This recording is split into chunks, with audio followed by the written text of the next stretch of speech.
You may be seated.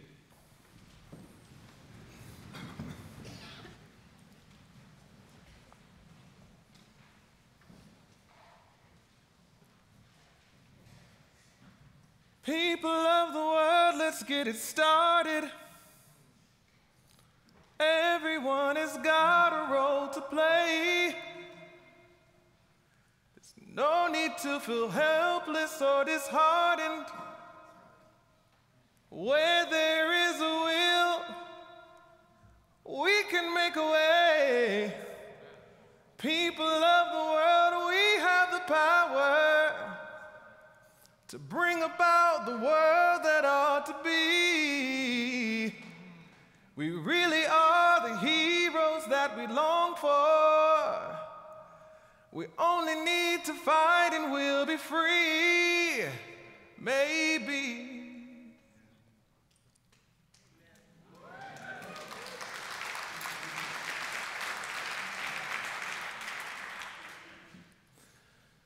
It's the winter of 1945 in Berlin. The Nazi forces are holding a group of Jewish men captive in a type of detention center on Rosenstrasse. In English, it's Rose Street.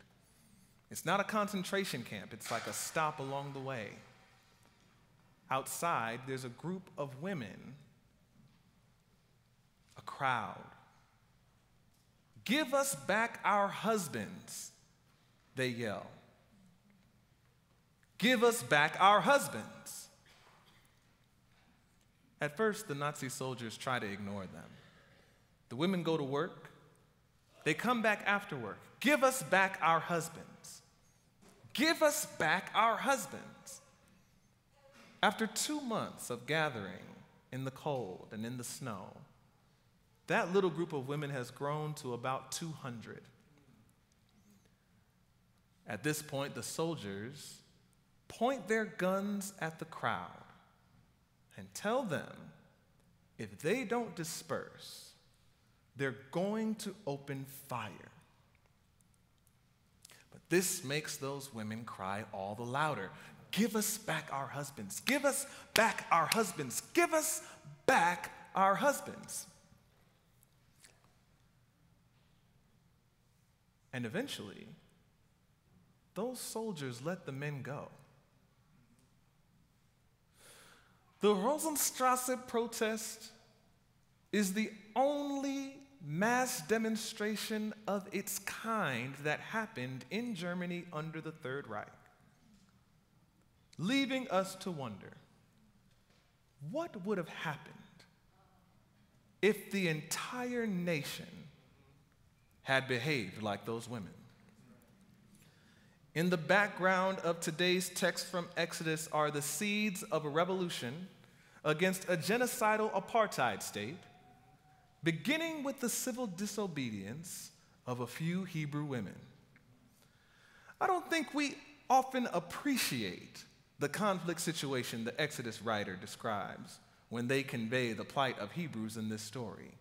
For one, we get the word Hebrew from an ancient Near Eastern term that originally was more of a social distinction than an ethnic marker. Nomads, vagrants, farmers, migrants, shepherds, crooks, rebels, refugees, mercenaries, they were Habiru. And the writer of Exodus tells us that Hebrews in this story suffered from systematic oppression and violence.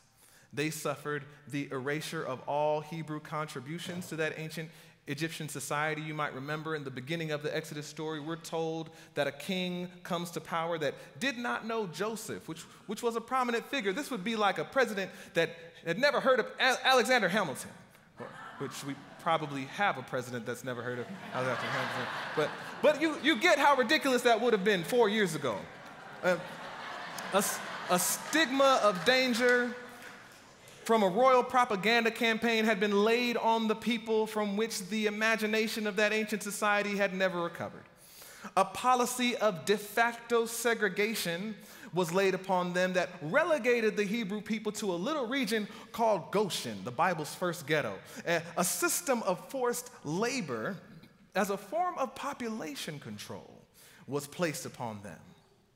But when those children of the ghetto flourished in spite of their oppression, the king of Egypt ordered a kind of disgusting final solution: the mass killing of all babies who appear to be male. But there were some Hebrew women in this story who refused to go with the oppressive flow of the status quo. One of those women was Jochebed, Moses' mother, who technically did obey the royal decree to throw her baby in the Nile. She just put him in a waterproof basket first. The law said, throw your baby in the Nile. It didn't say anything about using a flotation device.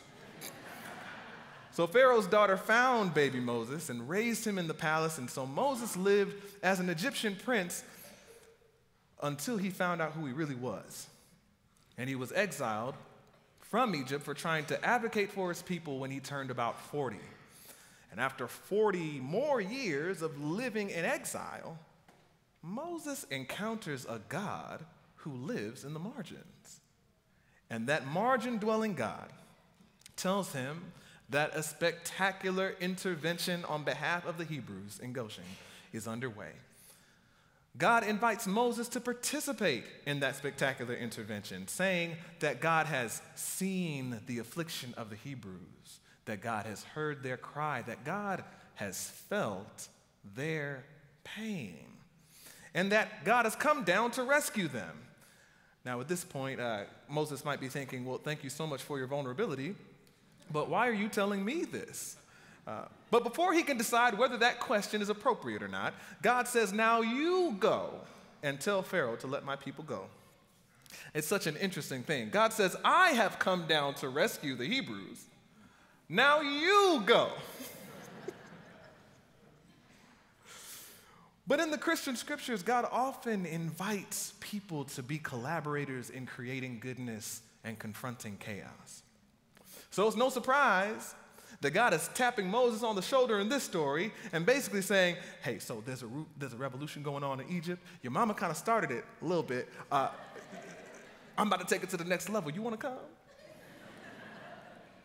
And Moses' response to God's invitation reveals, among many things, that he doesn't realize that he already has everything he needs for this monumental task. To the question, who am I to confront Pharaoh? God says, I have your back. And will later tell Moses that the shepherd's staff in his elderly hand, remember he's 80 years old at this point, and his stammering mouth, because he had a speech impediment, would be adequate. God will elaborate on the plan to liberate the Hebrews later on, saying that God intends to free the Hebrews with power and momentous acts of justice, by which God is referring to the famous plagues of the Exodus story that disrupt the economy of the ancient empire in this story, showing us that economic disruption has been a useful strategy in freedom struggles for several millennia now. It was an essential approach of the civil rights movement of the 1950s and 60s. Time and time again, Dr. Martin Luther King Jr. called for the economic withdrawal from businesses and cities that supported the racist policies of Jim Crow segregation. And I'm sure that there are many people in this room who participated in a divestment campaign against the apartheid regime in South Africa in the 1990s. So you may not have participated in acts of sabotage or property destruction like, God, and I'd advise you not to, but it all still counts and points to the viability of economic disruption as a viable strategy for social change. These are all instances in a historical tradition of social change suggesting that spectacular interventions are necessary to confront systems of oppression. To understand what I mean by spectacular, there's something you have to understand about empires. But before I just tell you what that one thing is, there's a serious work of theology and film that illustrates it really well. It was made in 2001. You might have heard of it. It's called Shrek, where an ogre named Shrek, played by Mike Myers, and his sidekick, a donkey named Donkey, played by Eddie Murphy, wander into a kingdom called Duloc. Upon entering this domain, they wander over to a nearby information kiosk. And just as they get close, the doors of that little kiosk open, and there's a choir of little wooden figures singing a welcome song. They sing, "Welcome to Duloc, it's a perfect town. Here we have some rules, let us lay them down. Don't make waves, stay in line, and we'll get along fine. Duloc is a perfect place. Keep your feet off the grass, shine your shoes, wipe your face. Duloc is a perfect place."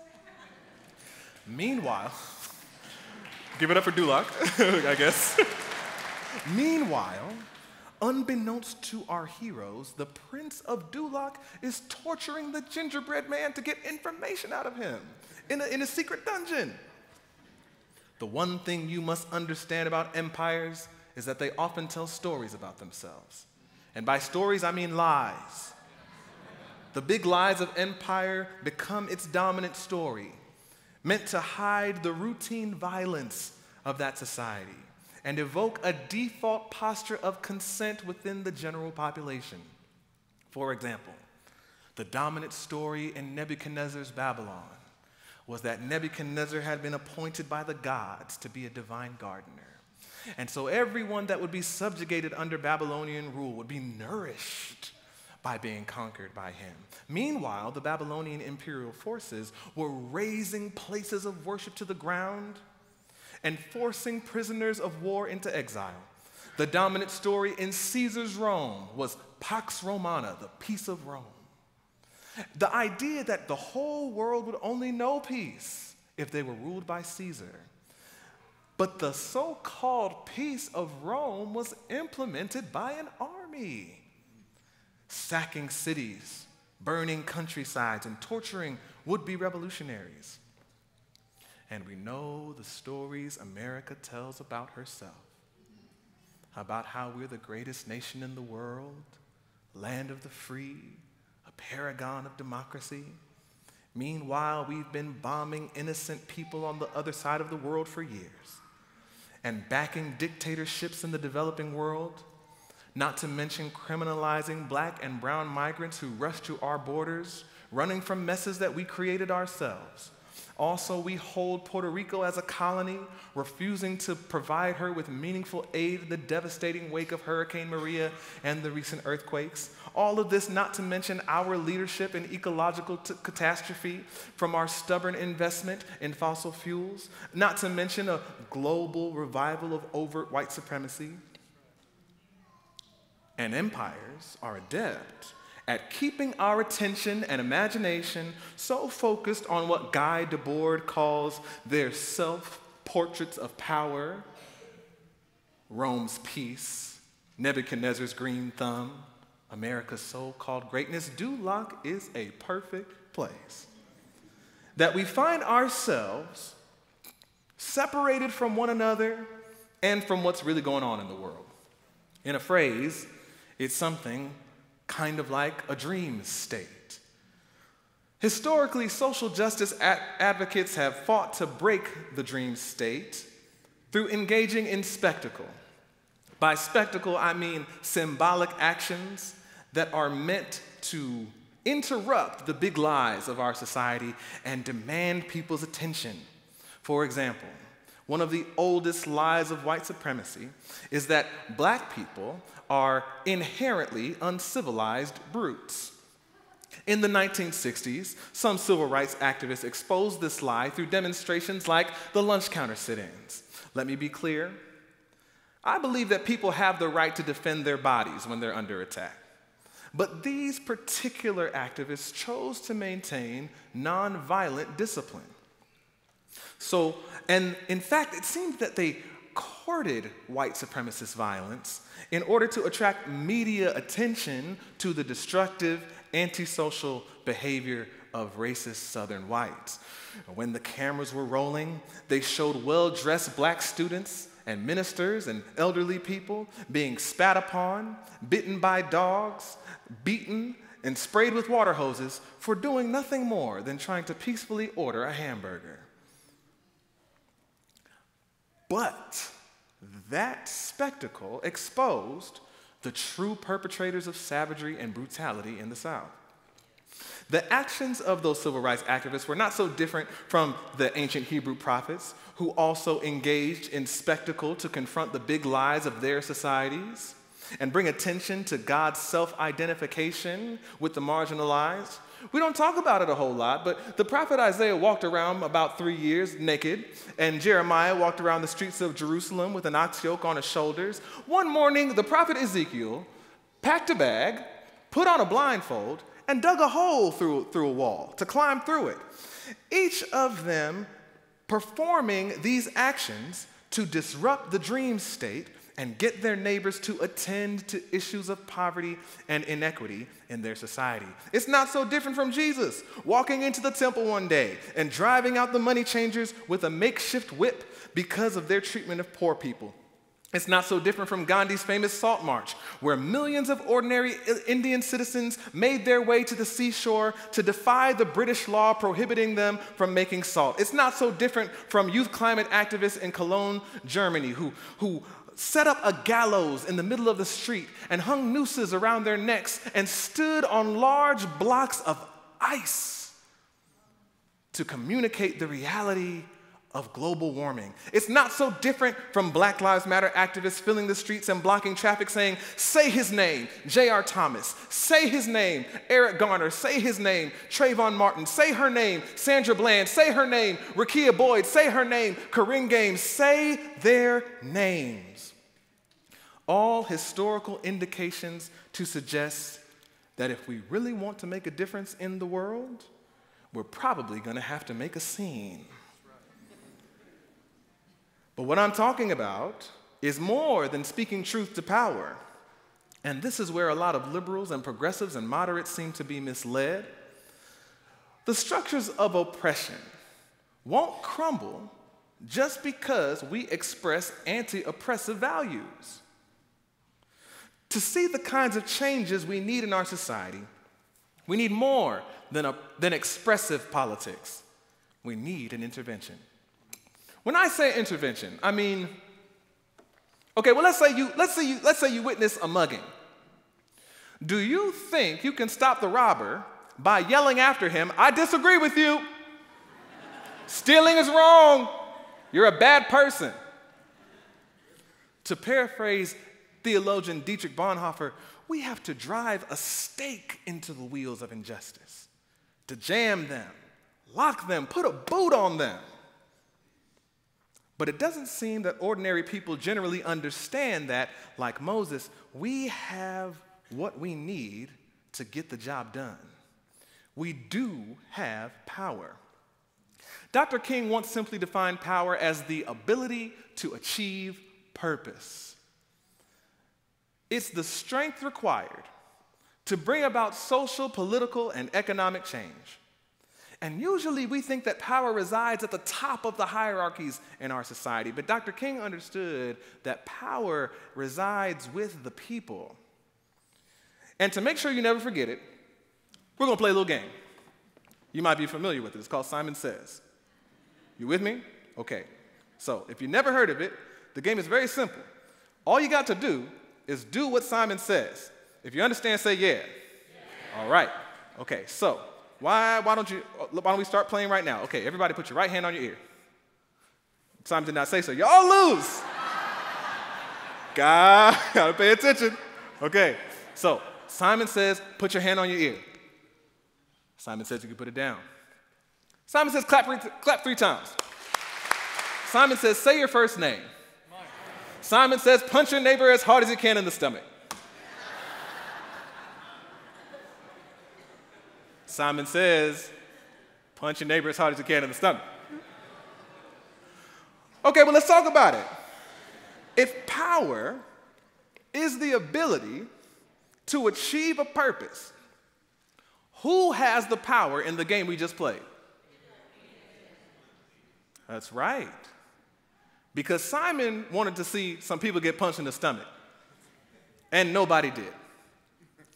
That is the principle of power that underlies every action of the civil rights movement. That obedience is at the heart of political power. The only way the game works is if everybody plays. But you all understood that there is a higher rule than the rule that Simon says to do something, so you do it. You understood you don't punch your neighbor in the stomach. It's wrong. And because you refused to obey, it didn't happen. It is our obedience that sustains the status quo.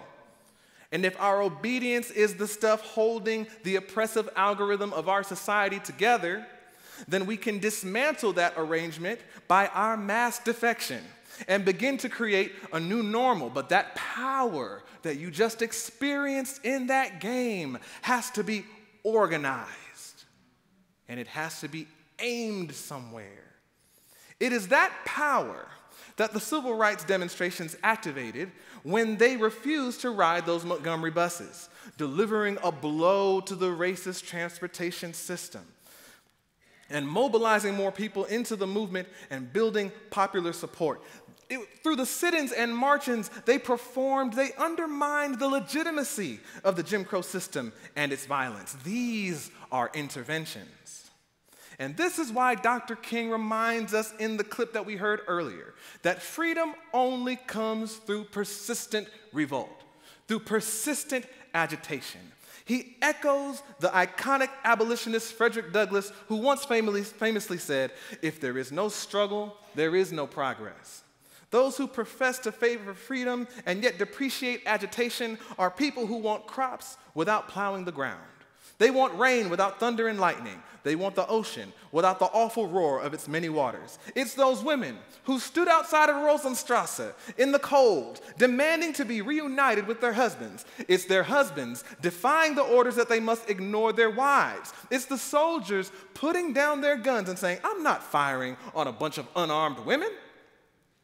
That's the power we have to confront the demands of an unjust society, to cause a scene that renders us awake to the political realities of our time, and to wield our collective power wisely together, to jam the wheels of injustice. That's a spectacular intervention, and a spectacular intervention is what we need. So let's get up and get going. Let's not waste any time asking Moses' question, "Who am I that I should speak truth to the powerful and get in the way of the great evils of our time?" You are part of the collective of those who believe in freedom, and we have everything we need to change the world.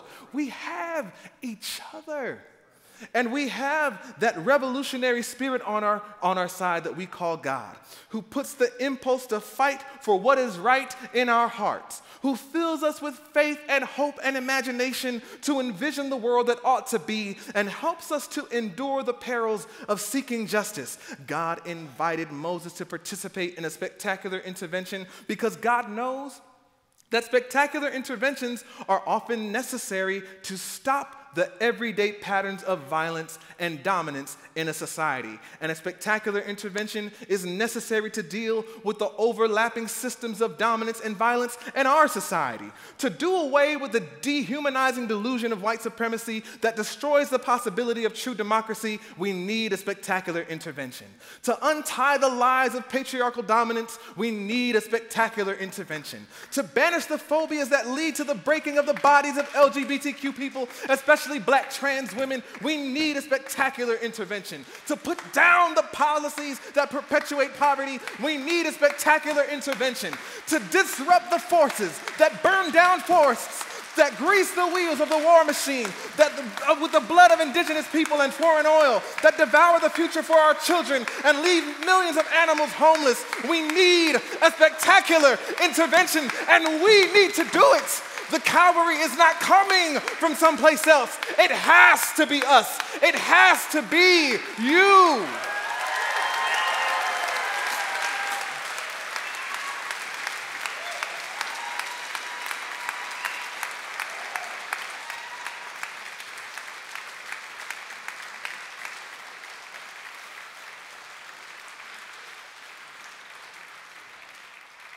So will you follow God to interrupt the patterns of everyday violence in our society?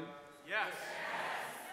Are you willing to join in the work of replacing structures of inequity with the structures of restoration, healing, and justice? Yes. Are you willing to engage in a spectacular intervention? Yes. Then in the words of Dr. Martin Luther King Jr., I pray, may we get on board and start marching with God, because we got orders now to break down the bondage of the walls of colonialism, exploitation, and imperialism, to break them down to the point that no person will trample on another, but that all people will respect the dignity and worth of human personality, and then we will be in Canaan's freedom land.